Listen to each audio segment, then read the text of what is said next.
Hi and welcome to Stephan, Livera podcast, a show about Bitcoin. Today, for episode 269, I'm speaking with Jack Mallers, and we're talking about what he's doing with Strike, a really great application that allows people to pay with Lightning but using fiat. And we talk about his experience visiting El Salvador, increasing financial access, Bitcoin for remittance, and why Lightning and Bitcoin will win versus fiat fintech, and why being open fundamentally matters. Why does it matter that it is interoperable? As well as talking about what's happening with Strike and the expansion plans there. Greetings, Stephan Livera fans. This is Dread here, and I have some big news to share. Swan Bitcoin's new private client services division is open for business. So last August, MicroStrategy CEO Michael Saylor kicked off the trend of companies buying Bitcoin for their balance sheets. A flood of high-profile investors and companies have joined him. Names like Paul Tudor Jones, BlackRock, Square, and Tesla. Swan Private exists to meet the massive international demand from thousands of companies, family offices, and high-net-worth investors from all around the globe. If you're thinking of buying between 100,000 and 100 million US dollars worth of Bitcoin over the next year, visit swanbitcoin.com/private. That's swanbitcoin.com/private. Fill out the onboarding form or email the CEO personally, Corey@swanbitcoin.com. That's CORY@swanbitcoin.com. Respect fans and one love. Lend at Hodl Hodl is a non-custodial Bitcoin-backed lending platform, so you can lend and borrow globally and anonymously.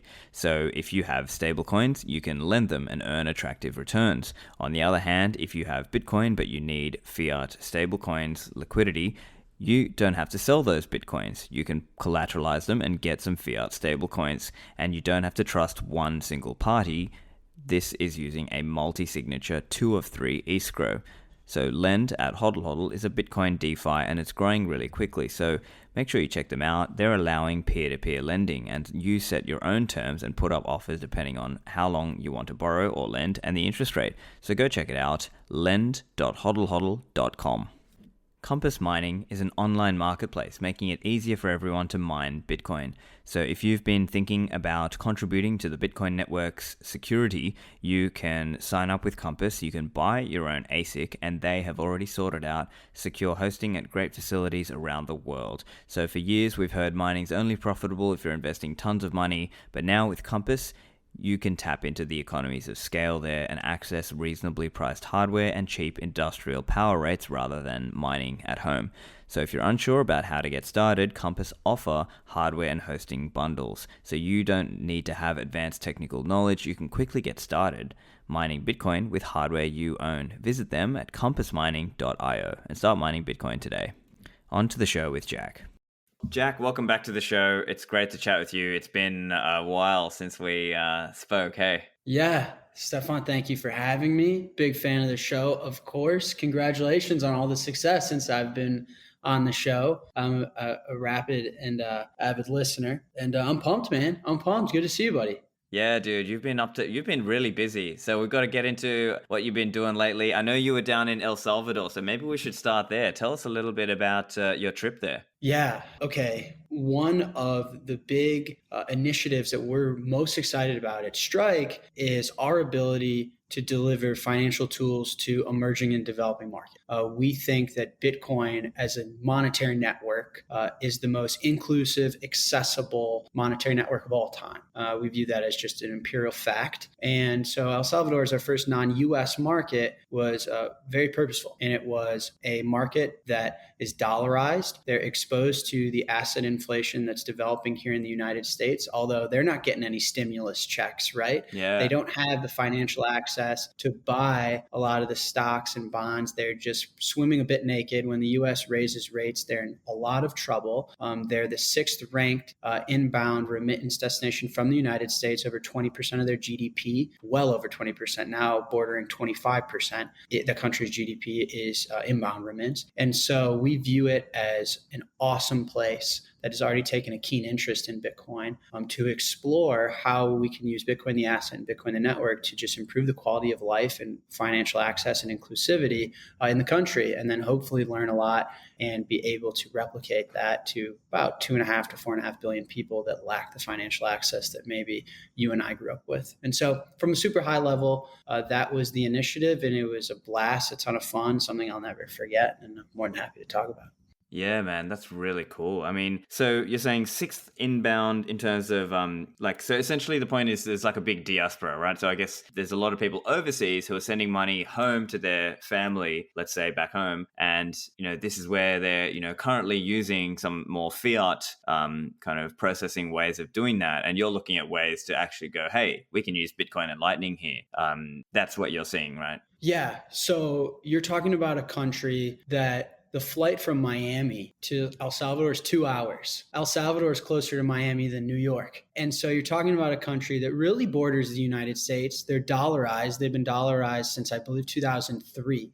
And so you have a lot of family that migrates to the United States and sends money back home. The best way I like to describe it is comparing what Robinhood did for retail brokerage. And give me a sec. This may turn into a rant, but I think it's really important. In the early days of Robinhood, the concept of commission-free trading wasn't very appealing because they were talking to really rich investors that are trading $500,000 or $5 million at a time. And they're like, if you're saving us 1 to 2% on that brokerage fee, we don't really care because we're trading millions of dollars. That's not very appealing. But the point of Robinhood is there are actually people that want to trade $10 lots or $15 lots. And because the fixed costs associated with traditional financial brokers, there's no such thing as trading $10 at a time because the minimum fee is like $30, right? And so what Robinhood ended up doing is authoring a new financial market, which allowed retail investors to invest any size commission free. And that was the novel concept that a lot of early bigger investors totally whiffed on,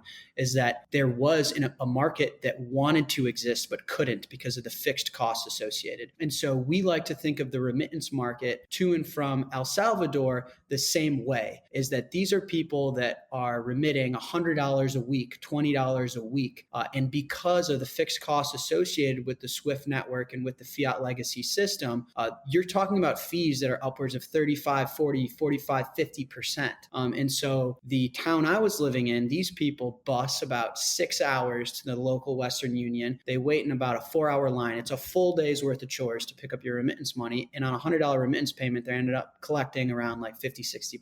And so that is a terrible experience. It's not a way to live. And when you learn that it's a lot of these families' working capital and income, you realize like, oh my goodness, this surely is a problem that we can solve. And why can we solve it now? It's because we have an open monetary network that can achieve cash finality, financial clearance. It's global, it's 24/7. There is no middleman, and there is no fixed associated cost to execute and achieve final clearance. And so we can physically escrow real value in real time from the United States to El Salvador at virtually no cost and instantly. And so then it's about learning in the environment there and crafting and building an amazing user experience to allow for them to switch over remittance. And so that was the initial use case that we really wanted to learn more about. And on my trip, there's a plethora of ways now that we plan on being helpful to El Salvador. But that's kind of the introductory mental model that I came into the country with, if that makes any sense. Yeah, that's cool. And so obviously I'm a Bitcoin and Lightning promoter myself, right? But when I talk to people, sometimes they'll say things like, well, why don't you just use TransferWise? Or why don't you just use one of these, maybe they could come back to us and say, well, hang on, you guys are big on Bitcoin and Lightning, but why don't we just have more fintech or some fin UI maybe, and some of these companies, why don't we just have more competition there? And then that's how people can just get those fees down from 40%, down to more reasonable levels. Why can't we just do that? It's because you have to zoom out a little bit and understand why Lightning is such a monumental advancement for money as a technology. It's because Bitcoin itself is it is physical value. It's a bearer instrument that's natively digital. We've never had that before. And so firstly, there's no sense of credit within the Bitcoin or Lightning Network. There's no sense of balance sheet float. It's that a transaction actually completes the full vertical length of initiation to finality in 1 second. And it's usually effectively free when compared to other monetary networks. And so when you have that insight, yes, can we use something like TransferWise at a relatively small scale? Sure. But at a tremendous scale, you take on a lot of balance sheet bloat and float, credit risk, counterparty risk, where now you have a monetary network that can move and escrow physical value anywhere in the world 24/7, 365, and carries the liquidity profile in any currency that you can just get in and out of it. It's now well over $1 trillion asset and carries the necessary volumes that other commodities require for sufficient liquidity for financial institutions to interact with. And so that is just plain innovation in money as a technology, just plain and simple. And so when you think about our offering in cross-border payments, we have no fixed associated costs. We have no counterparty risk with any financial institution that we interface with. There's no sense of credit, and our working capital is tiny. We only need working capital to make and receive Lightning payments. We don't need to post euros somewhere, post dollars in El Salvador, because as soon as the physical value of a Bitcoin gets to these places, we can interface with any financial counterparty that trades Bitcoin and then just swap it in for local currency and dispatch it to the user. And so it's tremendously scalable. It's efficient. There's no fixed costs. It's cheaper, it's faster. And then the last thing with this monetary network is it's open, which is huge. Throughout human history, open networks defeat closed networks. And this is exclusive of monetary. This is just generally. The internet beat the intranet. Open networks carry default inherent economies of scale and network effects that just make them absolute monsters, and they dematerialize the closed competitors. And the way I like to describe this is Cash App does not like Venmo, and Venmo does not like Cash App. In a closed network, a competitor or another participant is subtractive. If they're not using Cash App, they're using Venmo. And so you cannot share users. In an open system, that's not true. Every new network participant is additive to the network. It strengthens the network. And so, for example, now these people are receiving remittance payments where they're natively interoperable with this new open system. And there's already merchants that accept Lightning payments for groceries, for your phone bill. I paid my hotel bill with the Lightning Network. And so we also have the added benefit of this open monetary network that gets stronger and stronger and stronger. And so for all of those reasons, Lightning-based cross-border payments, but just using an exclusive of Lightning and Bitcoin. If you don't like Bitcoin, I'm not here to convince you of that right now. But an open monetary network versus closed monetary networks, in theory, should author a tremendous amount of disruption and innovation. And that's really one of the high-level thesis we carry at Strike, is there's going to be a lot of winners in this transition over to open monetary systems. And we think Bitcoin and Lightning is the best monetary network of all time. So there's end my rant there. Yeah, no, that's really cool. And when we think about, I guess one way to put it is being interoperable is important, right? It's like this idea that I can pay you without worrying. I can be on, Zap wallet and you can be on a different wallet and I can still pay you. And we don't have to try and be on the same exact wallet and same exact setup. Whereas in the fiat world, there's a little bit more of that, where if you try to if you try to pay into somebody else's, little walled garden, you're going to pay fees doing that. And I think in some way, that's what Lightning is helping us do, is we're making this open, interoperable network that anyone can pay anyone, and you don't have to sort of worry about those fees that you end up paying, like because someone in there is clipping the ticket on you. I mean, look, of course, there's lots of things where someone is clipping the ticket, but it dramatically lowers the fee. It's probably the point, right? That's exactly correct. And the way we think about it at Strike is, in an open system, it's a race to the bottom. You cannot possibly justify like 2.9% plus 30 cents a swipe like the Visa network does, because you cannot protect an open network. We don't have a safeguard on who gets to transact on Lightning. It's an open system. The specification is public, and you could join the network and leave the network as you please. And so with that level of understanding, you understand it's a race to the bottom. You understand that performing on the network, there's no justifiable cost and revenue stream you can push onto users. It's a commoditized business. And so we believe at Strike that the winners, there will be many, that the winners will deliver the best experience and the best brand. And so we constantly constantly are optimizing to the best experience, to where we believe that these interoperable QR codes that you're describing are going to pop up more and more in our lives, to pay for coffee, to make a cross-border payment, to have a subscription to a podcast. And we want Strike to be one of the many popular ways to scan it. And Strike allows you to not spend the Bitcoin that you hodl to pay it. Strike avoids taxes and accounting liabilities. Strike avoids any volatility issues. Strike abstracts all the technical stuff, and we overinvest in customer support. We're constantly optimizing for the best experience. And you're exactly correct. And we think that an open system will remove intermediaries, middlemen, unnecessary charges, and that in an open system, it's a race to the bottom, that it'll cost what it costs to execute, and no one else will have a justification to charge more than that. And the winners will be those that have the best experience and the best brand and the best stewardess of Bitcoin and the open source software that enables all this stuff. Yeah, awesome. So let's go back to the El Salvador example. So current world, in the fiat world, that is, they're paying 35, 40, 50% fees. What's the opportunity and what's the experience look like when they're trying to use Strike, for example? Or I guess, can you talk a little bit about what's the current model being used? Yeah. And so we launched, I believe, a week ago, and our numbers are explosive. We're seeing 50 to 100% day over day growth in all the important metrics. It's been tremendously fascinating. And I'm actually going back in 3 weeks because I have some unfinished business that hopefully I can talk about on the podcast at a later date. But here's the experience, is that we have a very rapidly growing user base and a large user base now here in the United States. And we use Lightning to connect independent financial institutions, regulatory parties, and such.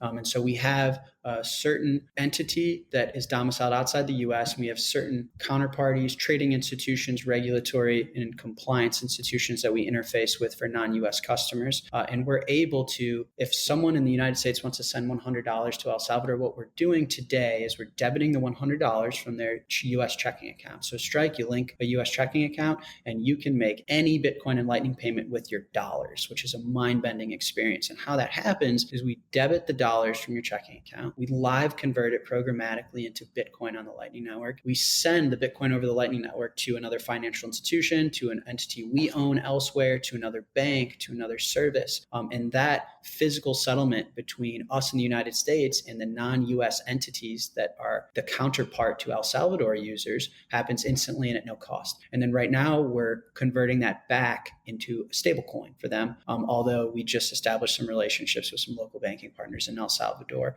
and we'll be able to convert, and we can convert to euros, British pounds, Australian dollars. And for El Salvador, they are now holding this USDT stable coin, which is the synthetic digital dollar for them.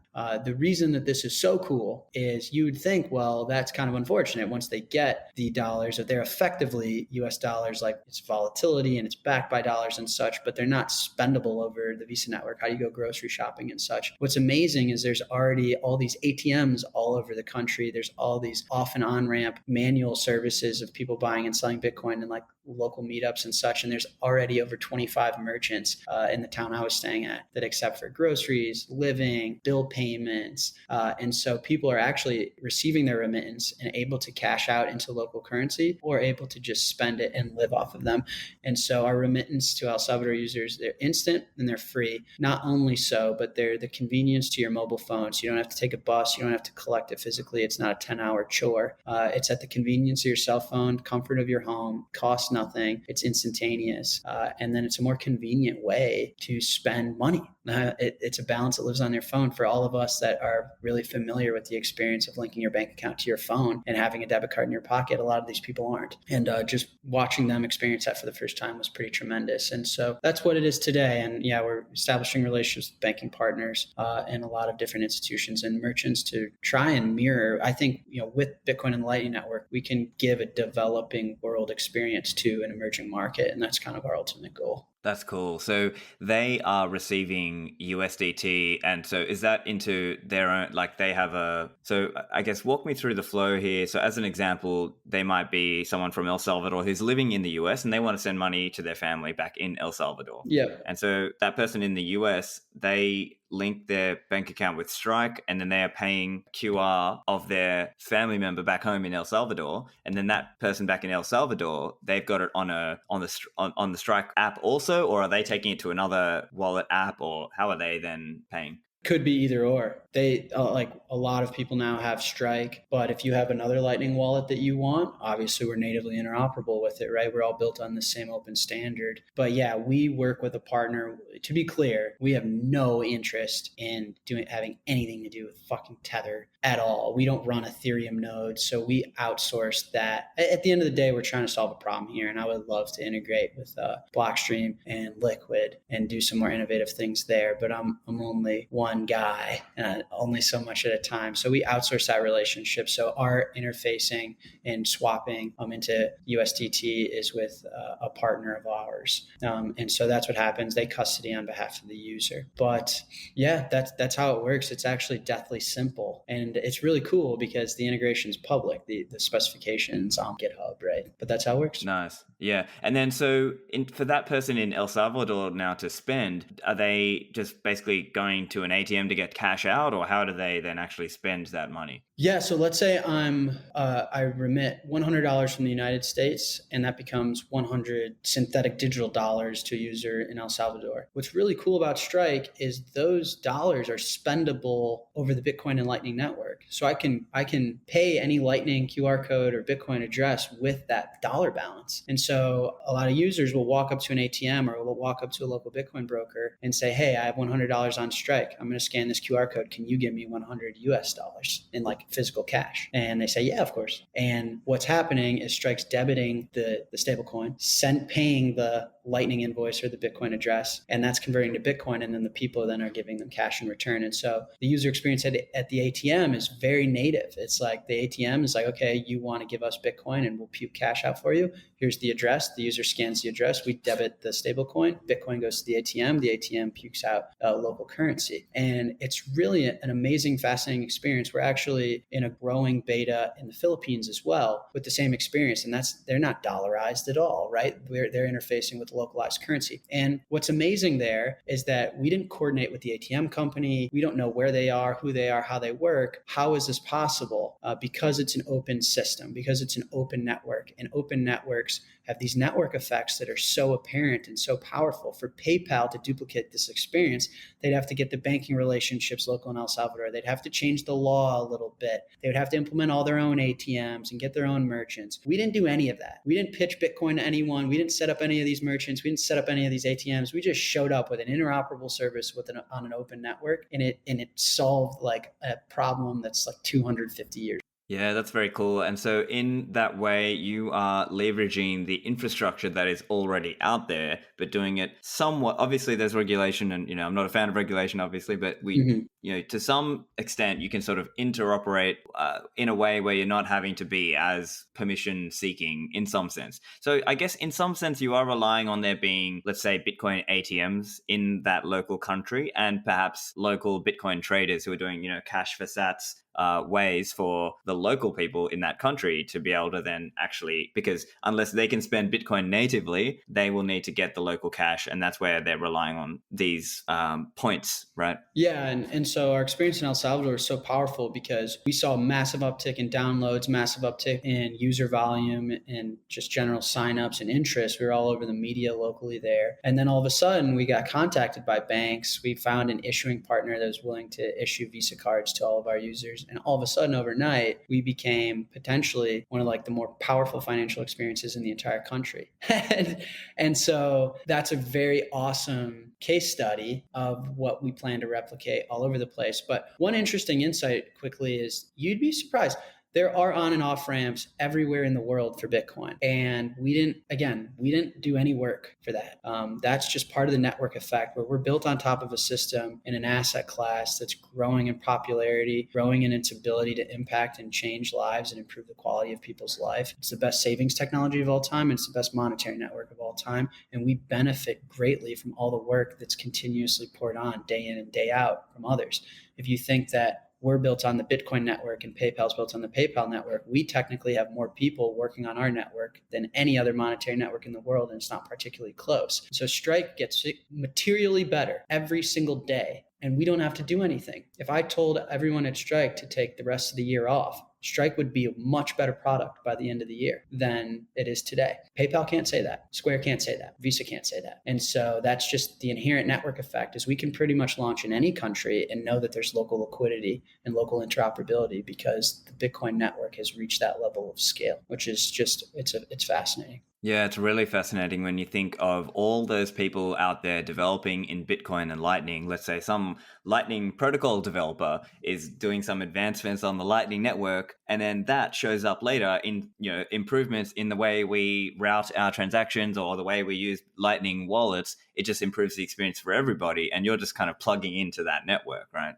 Absolutely. One of the fun examples is BitRefill. They traditionally sell mobile top-ups now, a slew of gift cards, but we have users in Florida that are using BitRefill to remit, and they're using mobile top-ups to do remittance. And someone who's very new to what we're doing, what Bitcoin is, how open networks work, and the network effects and economies of scale associated would be like, oh, that's a competitor. Aren't you upset that they're not using Strike as their full-length remittance? And our answer is absolutely not. Absolutely not. In fact, BitRefill as a new network participant that's natively interoperable to us is additive instead of subtractive. We don't view them as a competitor, nor do we view anyone within the Lightning and Bitcoin ecosystem as a competitor. We're all natively interoperable with each other. And at the end of the day, people are going to navigate towards the best brand and the best experience, and we're confident in our ability to continue to deliver on that. But that's another really fascinating thing, is that people are carrying out their own form of remittance with other interoperable services. We don't have an MSA with BitRefill. I didn't ask them permission. We didn't spec out our own interoperability within our internal database or anything. Just works out of the box. It's crazy. Yeah, that's really cool. And so what was the experience like when you were down there in terms of people there learning about Bitcoin? Because obviously there's a lot here to learn, but I guess you can chunk it down and put it into an app and make it some parts of the experience a bit easier so that people can use Bitcoin without necessarily, knowing the technical details of how the channel open and close and all that stuff works. Yeah, there's a few things that are very apparent. One, people understand deeply how valuable Bitcoin is as an asset and as a savings technology. And no one's incentivized to spend it, right? Nobody wants to get rid of their Bitcoin, their UTXOs, their sats. And so Strike providing you a way to be interoperable with this network with a fiat cash collateral, which is a feature we take pride in and that I think is very valuable, was very important. Another is volatility. I was staying in a town where the average income is $300 per month. And so Bitcoin has a bad day. You're talking about wiping months and months and months of living wage away from someone. And so that is very scary to merchants. And so a lot of the assumptions that I was making in a privileged chair here in Chicago, being able to experience that and verify them and greatly understand the ideal experience for a user there was really valuable. But I can tell you my biggest takeaway is how it's impacting the way they view themselves and think of themselves. And I hope I do this justice and I'm able to articulate. But I built a relationship with this local town and this local community. And there's one gentleman in particular where we sat down over lunch and he began to describe to me that his grandfather was a fisherman. His dad was a fisherman, and thereby he was going to be a fisherman. He didn't have access to generate yield on savings and build wealth. He didn't have access to Robinhood account. He didn't have access to the financial tooling that I had. And he didn't view himself similarly to someone like me. And he viewed himself as nothing more or less than a fisherman until Bitcoin. All of a sudden, when Bitcoin rallies 10%, Michael Saylor makes money, and so does he. When Bitcoin goes 100% year over year average yield and hodlers rejoice, so does he. The QR codes that I scan here in Chicago with Strike, he's interoperable and can scan the same ones. The instant cash finality benefits of the Lightning Network, he benefits from as well. And it was the inherent financial inclusivity, how accessible this monetary system really is to giving people a chance to build wealth and protect purchasing power, protect wealth, and protect themselves against nation state inflation, asset inflation, and a lot of the nonsense that is authored by the fiat world. But then also the financial inclusivity where these people are now natively interoperable with the United States and with Europe and with a lot of budding services that they've never had access to before. And it was just the way that they thought about themselves and the way they valued themselves and the way they now value their country. They feel included, and it's a new sense of hope. And so this person in particular had been hodling Bitcoin for the last few years and now started their own business. And that just small snapshot was such a powerful concept. And it's one thing for me to sit in Chicago in this like very privileged position that I'm now learning how privileged I was growing up, and some of the, having access to Venmo and PayPal and Cash App is something that I took for granted. And it's one thing to, read online how open systems are important and how open protocols and open monetary networks like Lightning are going to be really valuable, and how Bitcoin as a savings technology that's accessible to people in El Salvador and people in London and New York is really cool. It's another, though, to have feet on the ground and shake that guy's hand and look at the emotion in his eyes when he's like, now I'm a business owner and before I was a fisherman. And that's just a mindset that Bitcoin enabled, and the financial access that it's provided is something that's going to end up changing my country, my community, my family. And that to me was like, it was a perspective that I gathered from YouTube videos and reading Wikipedia, and it's just an entirely different thing experiencing it. So that was the biggest takeaway for me. Back to the show in a moment. CoinKite.com are the creators of my favorite Bitcoin hardware wallet, the Cold Card. This is a device specially designed to do Bitcoin transactions. It can hold your private keys and it can sign your transactions. You can use it in an air-gapped way, meaning you ferry the transactions or the master public key over with the micro SD card. And you can use this with wallets like Spectre or Sparrow or Electrum or Blue Wallet. Cold Card offers really great security at a relatively low price point, and you can use it in a single signature setup or as part of a multi-signature quorum.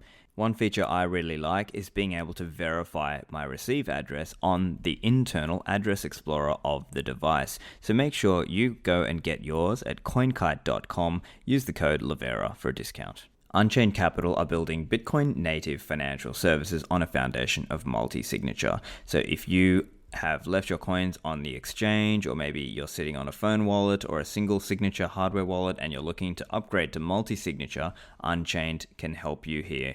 They offer a vault concierge service, so they will ship you 2 hardware wallets, they'll do calls with you, they'll help you set that up and deposit $1,000 of Bitcoin in your new vault. You can get $50 off by using the code Livera. Unchained Capital offer this both for individuals or for businesses, and they also offer business accounts as well. So make sure you check them out. Go to the website unchained.com. CipherSafe.io are producing the Cipher Wheel product. So if you have a Bitcoin hardware wallet or a BIP39 seed, those 24 words, don't just use that piece of paper. Make sure you get a metal product to back that up. This helps protect against fire, water, rust, pets, and it can just give you that peace of mind in helping you know that you can recover. So the cipher wheel comes in a wheel shape and you slide in the tiles, 4 for each word, and in this way you can make sure you or your loved ones have access to your Bitcoins if an accident should occur. Go and order yours at CipherSafe.io. Use the code Livera. Back to the show. Yeah, that's cool. And so how was the level of learning about Bitcoin? Like, were most people able to, like, savvy with Bitcoin?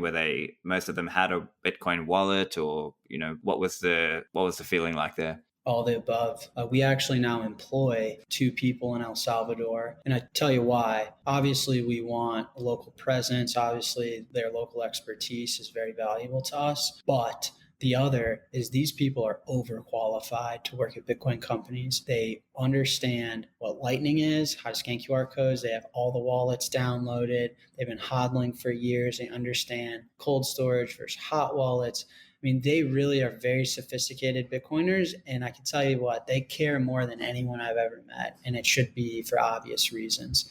And so it's really tremendous. It's really tremendous. And it should not be underestimated, the impact that Bitcoin can have on the developing world and emerging markets, just how empowered and driven these people are in using Bitcoin to improve the quality of their lives. And they're equally as incentivized to help others because of the impact Bitcoin's had on them. And it's amazing. They're as fluent as anyone I've met, and so much so that we employed them. So I'm not just talking out of my ass here. I mean, I pay these people to be Bitcoiners now. And so they're that good.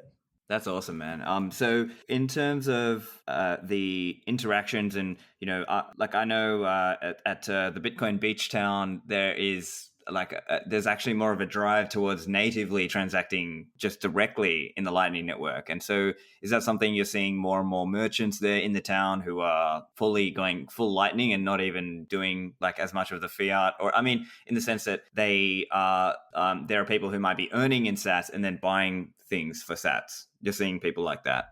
Yeah, absolutely. And here's the thing, in an open system, people are going to be able to elect their user experience. Like if you can imagine walking into a Starbucks soon and there's this natively interoperable open standard QR code, people can pay that with Coinbase, people could pay that with Strike, people could pay that from the command line. People could build their own wallet that has their own privacy features and remain interoperable on their own terms. And so of course, there's people that want to earn and spend sats, and they believe in a circular economy. They don't really believe in hodling as much as supporting like using Bitcoin as their unit of account and their transactional currency. There's a lot of people that don't. There's a lot of people that think Bitcoin has a lot of upside left and it's protective of their purchasing power and an ability to grow their savings. And they only interface with the open monetary network that is Bitcoin and Lightning with Strike. And so there's a mix of it all, which I think is foreshadowing to the future world we'll live in, where the power is within the individual, the power is within the consumer. You can remain interoperable with a monetary system on your own terms. You can elect your own privacy tools, your own UI, your own color set, your own project. And that's why at Strike, we are constantly optimizing for the best experience.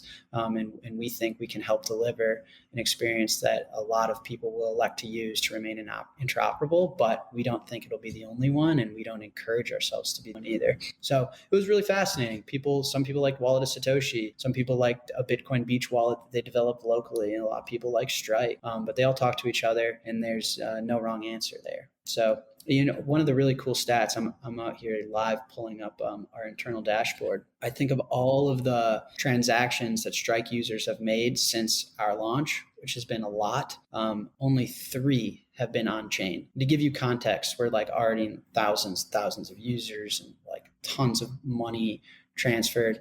And this market is the only market that is that sophisticated and interoperable with Lightning. That is not the case in the United States. In the United States, we see an absolutely massive amount of on-chain volume. And in this market, they're already like predominantly Lightning and on-chain transactions, unless justifiably so, is kind of like a foreign citizen. It doesn't make a ton of sense, which is awesome. I couldn't believe it. Yeah, that's wild. And because if the average income is 300 USD per month, paying even one on-chain transaction, I mean, if you're paying, $4 or $5 for an on-chain transaction, that's a huge percentage of your income. So being able to do it on Lightning is imperative in that context. And so I think that's also an interesting one, because at low income levels, some people have to go custodial, because just sadly, you're not going to be able to do your own open and channel open and channel close, because if each open is $3, $4, $5, that's very quickly going to start eating into your income. But I suppose as you rise in income or in wealth, then you can start having accessibility to the more sovereign, non-custodial experience, right? Yeah, and I think a lot of the innovation that's been done by some of the Lightning projects and wallets like Moon, Phoenix, and Breeze has been tremendous. And they're driving a lot of that cost down, and they're driving a lot of the UX up. And these are the trends that, as Bitcoiners and just fans of all of the work that's going on in this industry, we love to see that. But at the end of the day, trade-offs are going to be made by the market. It's a free market. There are no rules. There's no one judging or gatekeeping any of this. And so these people are going to understand the associated costs and risks and make these decisions themselves. And there are people there that use non-custodial wallets, but you're very accurate that the majority are using some form of custodial or semi-custodial service. And when they do want to take an outsized portion and put it into savings, they do understand what cold storage is, and it works for them. And I think all of our hopes is that the non-custodial, more sovereign experience will be justifiable both economically and from a user experience standpoint at some point in the future. But like I said before, in an open system, I'm a Moon user and a Strike user, and I think both of them make sense for me depending on the use case and what I'm doing. And so I think people will have the luxury of choice, which is not typical. That doesn't exist in the world before Bitcoin. Yeah. And as over time, as number goes up, as people start saving, they can potentially have, maybe even if they're custodial in a Lightning context, just for spending day-to-day spending money, but then they could periodically flush that out into hardware wallet or some kind of non-custodial Bitcoin on-chain, even a phone wallet, right? And so you're custodial, but only for a small percentage of your overall stack, if you will. 100%. Absolutely. Yeah, absolutely. And you're already seeing that locally in El Salvador. And I think you're already seeing that broadly through the Bitcoin community. You've got a lot of people on Cash App that buy Bitcoin and hold some there. They use a lot or they store majority of their savings and their holdings in cold storage. They have Strike to be able to allow their checking account to be interoperable with this new monetary network. And they enjoy Breeze and stream sats to you. And it's totally justifiable to have all four, and there's a chance you use all four in a given day or a given hour. And so, yeah. Yeah. And it also, I mean, you were touching on this as well, because there's different schools of thought or different philosophies, right? There are some people who are literally all in Bitcoin, have zero fiat, only earn Bitcoin and only spend Bitcoin. And then there are other strategies where, let's say, you're doing more like maybe like a Michael Saylor style, you have some Bitcoin, but you borrow against those coins to get some fiat, and then you use fiat rails to just pay fiat. And then that's another strategy. And then maybe some other people might do a strategy where they have mostly Bitcoin, but they have like some fiat buffer, right? Just to kind of do the fiat stuff that they can't, they don't want to do with Bitcoin. But I guess where I'm going with this is sometimes people have this thought in their mind of, only hodl, like never spend at all. But the reality is, in order for you to even get some Bitcoin, somebody else had to either sell or spend some coins, or you mined those coins. But I mean, most people don't mine, so someone else either had to sell or spend some coins, And I think that's an important point that sometimes we miss in the hodling. Obviously, I'm big about hodling, but I think that's one point sometimes we miss in the kind of only hodl conversation. Yeah, well, I'd be a little careful in that example, because if you extend it very literally, there's a lot less people that are spending and selling, because if you look at a chart, you'd notice that there's a lot more buyers nowadays than there are people willing to spend and sell, which of course we understand as like a property of the system and a design of the asset itself, and we all were expecting it. But no, you're absolutely correct, and people can do as they please. One of the things that's apparent for $300 a month in income is it's economically irresponsible to have 100% of your working capital in an asset class that's gone down 80% 3 times in its lifetime. You just don't want to expose your family to not being able to live. But like I keep repeating, it's an open system. You do whatever the fuck you want. And if you want to do that, you have every right to do that. And that's a very beautiful thing. That's a human right to be able to make that decision on behalf of yourself and behalf of your family and whoever else you're solely responsible for. And so, yeah, we see it a lot. And I think it's a great and beautiful thing. But as much as it requires people to sell Bitcoin and to spend Bitcoin for, hodlers to add to their stack and so on and so forth, I think we're seeing it less and less, which is why Bitcoin's gone from 3,000 to 60,000 plus in a little over 12 months. That's right. And so I guess the other question people might have is, how are you able to do it for no fee? Like, is it that there's some fee elsewhere in the system that you're able to kind of cut through that, and then that's where you're kind of getting a margin out of it, I guess? And I understand, obviously, there's some things you can say, some things you can't say. But I guess it's more just like people might have a concern of like, how do I know this is going to be like a long-term sustainable thing if there's no like profit for you guys? Yeah. So we have a lot of different revenue streams. That it is interesting. There's, a lot that I'll definitely be super public about. But a lot of these ideas I authored, and I think they're really interesting, and I'd like the chance to execute on them. So here's the thing, and again, I'll repeat myself.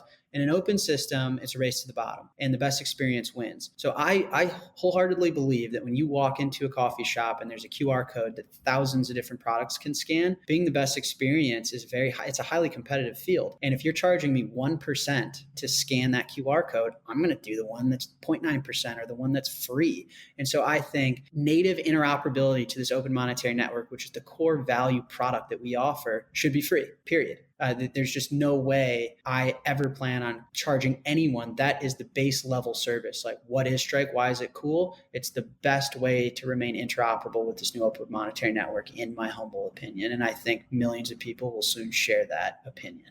And so that's why I'm so hard set on native interoperability being free. How do we do it? Our trading partners right now actually don't charge us. They value the flow. We do enough volume. There will be a day, though, like, just to be clear, where they have to buffer in, or we have to buffer in 5 basis points, 10 basis points, 15 basis points, but it will never get larger than that. And we will only offer a fee that it costs us to execute so that it remains economically feasible. And I've already modeled out, like, hey, if these lines of business continue to go extremely well, we'd subsidize and I'd pay for those 15 basis points to ensure that interoperability with this system is free. But I mean, we have relationships with Visa, where we're going to be offering a card where we collect all the interchange. We have big plans that are going to be announced soon on the acquiring and merchant side, where we have relationships where we charge them for certain services. We have a lot of different plans, but I think what's really unique about this is it's the first time we've had an open monetary network. And in traditional monetary networks, you charge by blasting acquirers and merchants with interchange. And Visa makes all their money by just robbing merchants 2.9% plus 30 cents, or they charge Cash App and Venmo to be interoperable with the Visa Direct network. And we not only don't have that opportunity, because in an open system, you can't justify that pricing, but we wholeheartedly believe that that's nonsense, that the world should move on from that and be better than that. And so we've been really innovative in the way we think about generating revenue for a financial vertical service that operates on an open monetary system. And so the reason I'm not like overly transparent and public about it is these are things I plan on coming out with in the next 30, 60, 90 days. And I think it'll be interesting. I think it'll be fun. But no, I mean, everyone knows we're venture capital backed, that we've got our start from initial funding, and we're able to offer and grow the team and build these services because of that. We're not cash flow positive right now. But also you can look in our terms. We don't sell user information. I never in a million years would do that, but you can see that I'm legally binded to those words because it's in our terms of service. You can look at the quotes that we stream users. They are market rate. We don't charge anything. And I will be the utmost transparent once we roll out some of these services and products and how I see the company being profitable and sustainable for the next 100 years. Awesome. Yeah, that sounds, well, I'm looking forward to seeing that. And I think probably the other big question people have is regulatory burdens. Right now, I'm a libertarian, I'm anti-regulation, but we still live in this world, and there's all this, KYC, AML, sanctions laws, blah, blah, blah, money service license, whatever, MSB, licensing, money transmission, whatever laws. There's thousands of them. So how are you thinking about that stuff? Do you think that makes it more difficult to provide this kind of service just because of all the AML, KYC, know your customer requirements and things? Yes. I personally am not a fan of existing legal frameworks and regulations. I think it's not scalable either to deliver a global product to have to comply with the various jurisdictions and independent opinions on different jurisdictions on what Bitcoin is, how it should be taxed, how it should be treated, different licensing structures, and so on and so forth. I also, though, think it's not only on behalf of the company, but on the better half of humanity that we go through the process of understanding. And you have to understand that in acquiring these licenses and establishing relationships with institutions in places like El Salvador, what happens behind the scenes is a tremendous amount of education.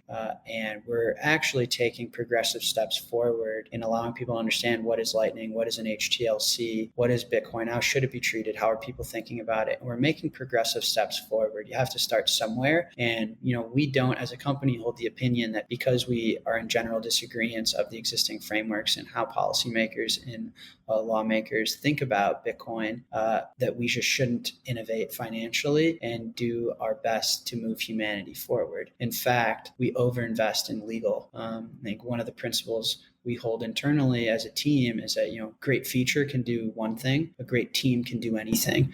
And so we overinvest in our engineering team, in our product team, and in our legal team, and to enable them to deliver the best experience ever. And yeah, it sucks. It's really shitty. We also view it though as an opportunity to educate and hopefully push the world forward in forward-thinking progressive laws, especially in emerging markets that have an opportunity to be a little bit more nimble and forward-thinking, where the United States is not really in an incentivized position to be changing laws and like making Bitcoin legal tender or anything. Like potentially in other places of the world, that's not so much the case. And so just a lot of education and doing what we can to deliver a financial service that we believe in. Yeah. Honestly, it is what it is. Yeah, and so I guess the current level of KYC with the app is that it does, obviously there is KYC involved with the app. And I guess once you kind of go beyond certain thresholds, you're going to have to go ask for more info and do all of those typical things.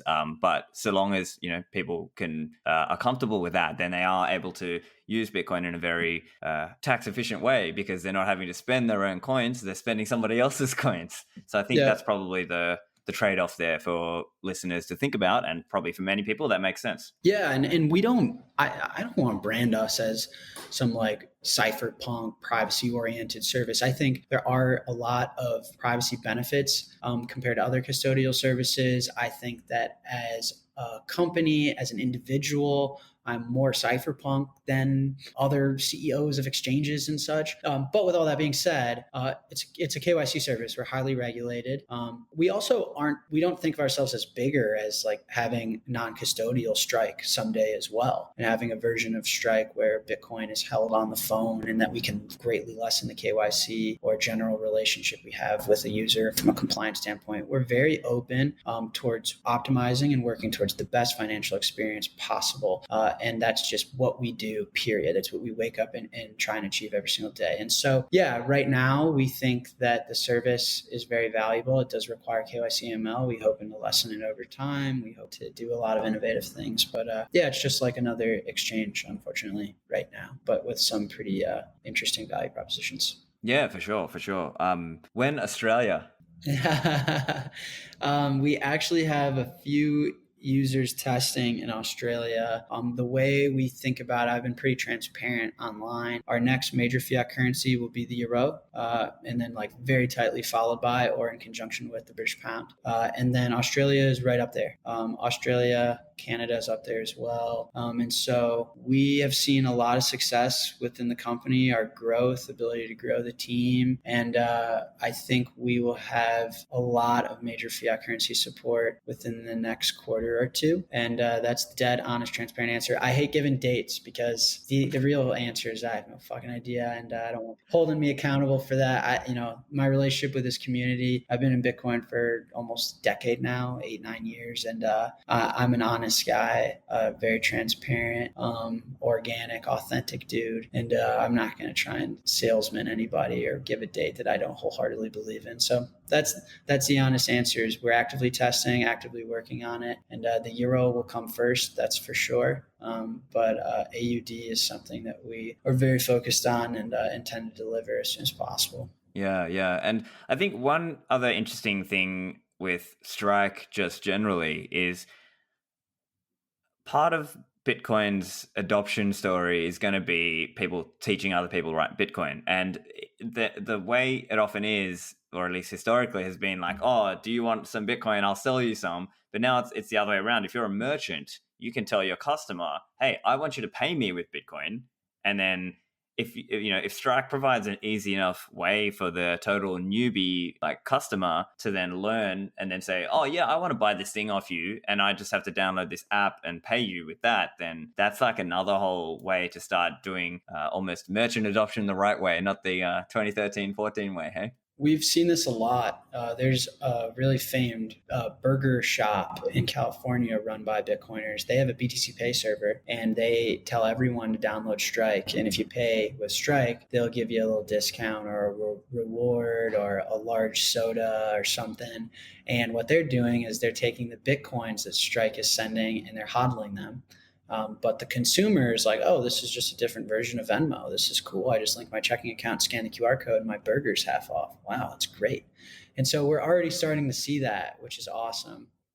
And we've been taking a lot of input from users. And again, we want to deliver the best experience. So we're launching a product that allows you to get paid in Bitcoin, where Strike can act as your bank. You can line your direct deposit and paycheck up to it, and you can divide it into Bitcoin.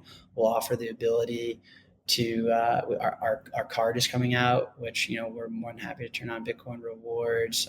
Even entertaining the idea of offering people a buy Bitcoin experience within the app for free, and allowing someone like a merchant to split how much of the incoming money is split into Bitcoin or dollars. So we're not against or opposed to any of that, and we're already starting to see a lot of it, which is pretty cool. Yeah, I like this idea of, it's just like how in the earlier days, people were a bit more scared about doing online commerce because, I don't want to put my credit card details online. I'm going to get stolen from. And now almost every day people are doing online transactions. And so I think it's a similar kind of thing, because sometimes you'll see people say, oh, look, they're going to ban Bitcoin, or they're going to regulate it out of existence. And okay, yeah, they're going to regulate, but that doesn't mean they're going to regulate it out of existence. And I think services like yours allow a more mainstream level of adoption for people to start earning Bitcoin, holding Bitcoin, spending Bitcoin, such that it is essentially going to reach a point where it's just too intertwined into the all of society that you just can't shut this thing down. I believe that's already there. Maybe not into the magnitude in which people rule it as binary of being one, but I think it's already at that point. These announcements will trickle over the coming weeks or months, but there's some huge sports teams or athletes or pop stars or even sports leagues that we're working with that, they have various interests. They want to pay their players in it. They want to have their record label associated with it. Or there's even teams that are like, we want to be interoperable. We want Bitcoiners to be able to come and pay us in Bitcoin. But we, unfortunately, due to the league's rules, can't touch Bitcoin, can't hold it on our balance sheet. But because of Strike, we can remain natively interoperable with the service just from our bank account. And that's a beautiful thing. And that way, we're, to your point, we're inching closer to mainstream having some direct association, some net benefit, some incentive to seeing Bitcoin succeed. And maybe one day there'll be hodlers, but with our service, they can remain interoperable in a beautiful way that's very easy for them. And it's been proven to be, Strike's been like an entry-level starting point. And, as the founder and CEO of the company, I actually would be very happy if people start with Strike and then end up having a full non-custodial Lightning and Bitcoin node running in their basement that they're connecting to from some open source wallet via LND Connect or something.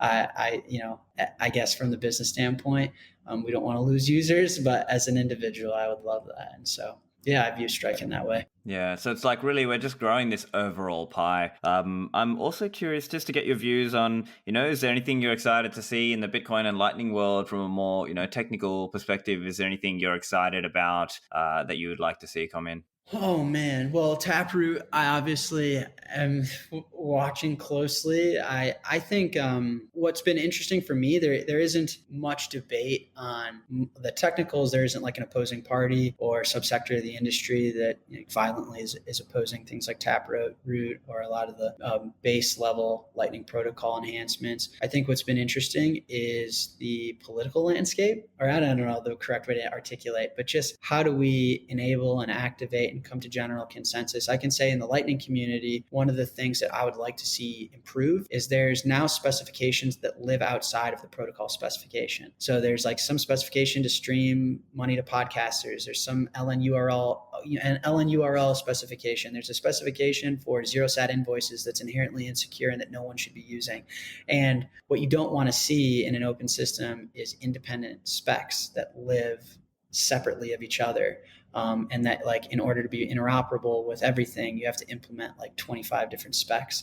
But what also is deeply frustrating for people building products is that the protocol, getting general consensus and buy-in from a developer community and doing things the right way and the responsible way is usually slow. It's usually painful. And it's not the most efficient process of all time. And it doesn't necessarily respect the timeline that you want to operate on. Bitcoin operates on its own time. We operate on Bitcoin's time. Bitcoin doesn't operate on ours. And so it's been something pretty interesting to watch throughout Bitcoin's entire history. That's arguably why SegWit 2x happened and Bitcoin Cash happened is that people wanted advancements that we're seeing today 3-4 years ago. And that's just kind of part of an open monetary system. An open source money is going to have this property. And I find it pretty interesting. So as far as the tech goes, I'm excited about all the tech. I'm excited about Taproot. I'm excited about, there's various Lightning developments, which are really interesting. Lightning doesn't need this level of consensus. So all the independent implementations can go off and do creative things on their own time. I would like to see community consensus and some of the politics improve, but maybe they never do. And maybe that's just a property of the system, but that's kind of my overall take. Yeah. That's just how it is, yeah. So what would you like to see from a Lightning technical perspective? Like, would you be interested to, I don't know, any prev out or trampoline routing or any other things like that you're kind of interested in that idea? That's specific to Strike. I would like to see probing be greatly improved and implemented on the specific implementation, or even be spec'd out in some formal fashion. Probing for us is tremendously important, and I think it's going to be even more and more important for services to know how much a financial transaction or activity is going to cost them upfront, typically. And we've been frustrated a little bit in multipath probing, for example. That is something that nobody has sat down and spec'd out and said, hey, this is the right way to do it. We've had our own approach, but then our approach leaves us with interoperability issues with Moon Wallet or with Phoenix and with Breeze, and how to probe, how to responsibly forward along HTLCs that are responsible for probing, I think is something we would like to see reach the implementation level or even the protocol level at some point. So maybe that's not the most popular answer, but for someone who's running a business that's growing very fast on top of Lightning, that's something I would love to see and wake up to tomorrow.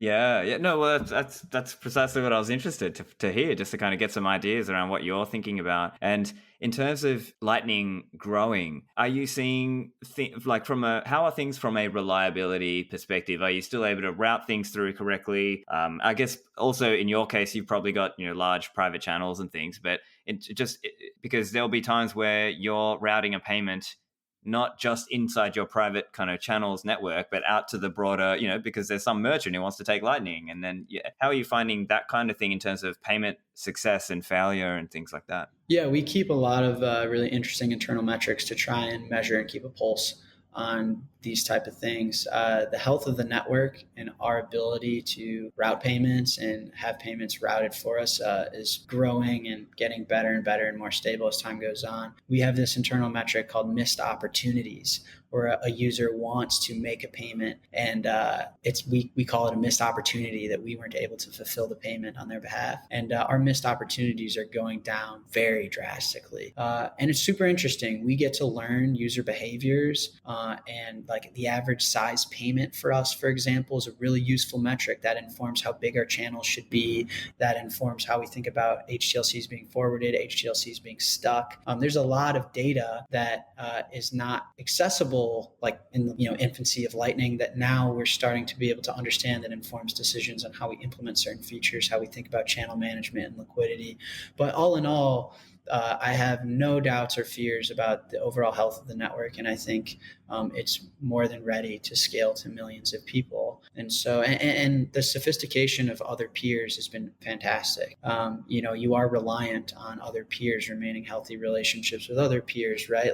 Connectivity and overall health of the network is only as good as its weakest link. Not actually, but I'm sure people can understand what I mean by that. And I think peers on the network are acting in good faith, and the network's generally healthy. So pretty pleased. Yeah, that's cool. And so in terms of, as number has gone up, that means capacity in all of our channels has risen too, right? So have you found that it's much easier to route through, $100 payments or $1,000 payments or even bigger payments on Lightning because of that? Yeah. Of course, of course.